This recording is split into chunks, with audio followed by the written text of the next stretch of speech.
Our generation is pretty well known for a lot of different things. Most of them not that good. And it would seem that the overall consensus of the generations prior to us is that our generation does not have what it takes to truly carry on the legacy and really change the world for the better moving forward. But I actually want to challenge that. What if our generation, my generation, is actually the generation that God Himself has chosen to demonstrate His love and His power in an unprecedented amount to really radically change the world? What if one of the primary reasons why our generation seems to be struggling so much is because the enemy knows that God wants to do something dynamic through our generation, therefore he's attacking harder than he ever has to keep people in this generation from really breaking forth into the reality of who they are meant to be in God to make the difference that they are supposed to make. There's no doubt my generation can grow in a lot of areas. However, I'm only going to talk about a few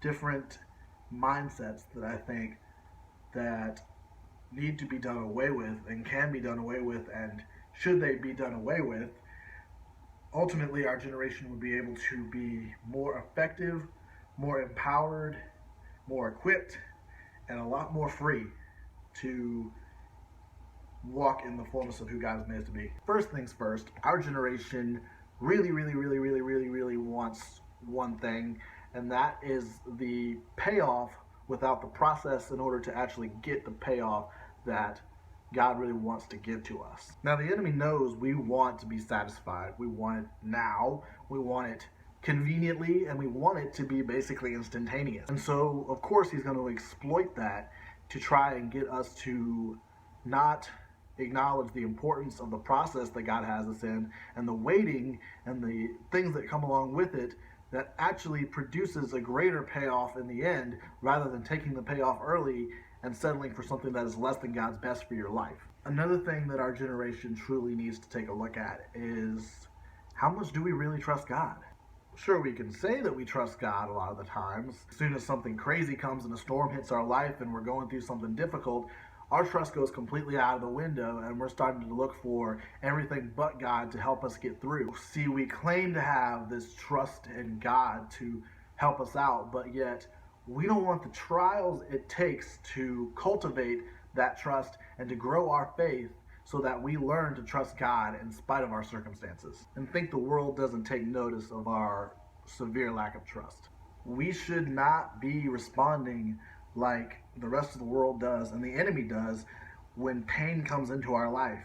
Pain and discomfort suck, but they are a reality of the world in which we live, which is a fallen one. But God has given us His peace so that we can be different and not be beset so easily by the way that the world is going and the things that are happening around us. God did not call you to bear the pain of this world without His peace. And lastly, and this goes for every generation, but especially ours, we have to take the focus off of ourselves. God will take care of our needs. That is a promise that He gives us, and He is a promise keeper, always and forever. So why do we think that God is so concerned with our comfort and less concerned with bringing lost people to Him? Maybe it's because we're more concerned about benefits than we are concerned about having His burden. When are we going to learn that God is about the kingdom? Jesus is about the kingdom, not about us, not about us as individuals. And if we truly are going to be representatives of Him in this world, we too have to be about the kingdom. If we can do that and truly represent our Father everywhere that we go, we will see the world change. I'll promise you that. What if God's calling you to make a difference in your school? What if God is calling you to make a difference at your job? What if God wants you to know that it's not about you, it's about advancing His kingdom? And it's time for you to get in the game.